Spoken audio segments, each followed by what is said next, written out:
Hello hi friends, నా పేరు సురేష్. అయితే అసలు రియాన్ పరాగ్కి మరి ఏమైందో ఏమో తెలియదు కానీ రాజస్థాన్ రాయల్స్ మంచిగా టాస్ విన్నింగ్ అయితే అయ్యింది. ఫస్ట్ మేము ఫీల్డింగ్ చేస్తాము అని చెప్పకుండా మేము బ్యాటింగ్ చేస్తాము అనేసి చాలా పొరపాటుగా ఎంచుకోవడం. ఢిల్లీ ఒక రేంజ్లో 260 చిల్లర స్కోర్ చేసి మరి అంత బ్యాట్స్మెన్స్ అలాంటి బ్యాటింగ్ అలా ఉంది.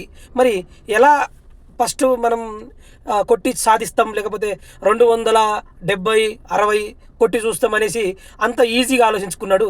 ఢిల్లీ చూస్తే చాలా అంటే చాలా మంచి బ్యాటింగ్ ఉంది. మరి ఫస్ట్ బౌలింగ్ ఎంచుకోవాల్సింది బ్యాటింగ్ ఎంచుకొని పొరపాటు చేశాడనమాట. ఇప్పటి నుంచి 220 కొట్టినా కానీ ఈజీగా చేసింగ్ అయితే అవుతుంది. ఏ బౌలర్ల పని మాత్రం కరెక్ట్గా ఆడతలేరు. బౌలర్లు మంచి ఎఫెక్ట్ పెట్టి వికెట్స్ తీస్తలేరు.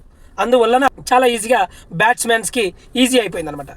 వైభవ్ సూర్యవంశీ త్వరగా అవుట్ అయిపోతాడనేసి ఎవరు ఊహించలేరు కూడా. మరి వైభవ్ సూర్యవంశీ జాన్సన్ అనే బౌలర్ అసలు అవుట్ అయినాక అరిసే విధానం, కళ్ళల్లో కళ్ళు పెట్టి చూసే విధానం, నెక్స్ట్ ఇదే డీసీ మళ్ళీ ఆర్ఆర్ మీద ఆడేటప్పుడు మరి గుర్తుపెట్టుకోవాలి. జాన్సన్ బౌలర్ మరి 6లో వర్షం కురిపిస్తాడని నేను అనుకుంటున్నా. అలాంటి చేసి చూపిస్తేనే ఆ బౌలర్ రేపటి రోజు ఆడాలంటే భయపడతాడు. వైభవ్ సూర్యవంశీ అలా ఆడి చూపించాలని నేను అనుకుంటున్నా. మరి చూద్దాం. మరి 15 సంవత్సరాల అబ్బాయిని నేను ఆడి ఓడగొట్టాను అని చెప్పుకుంటున్నాడు. దాన్ని మనం ఎలా తిప్పికొట్టాలి వైభవ్ సూర్యవంశీ అనేది వైభవ్ సూర్యవంశీ ఆలోచించి ఆడాలని నేను అనుకుంటున్నాను. Okay friends, subscribe.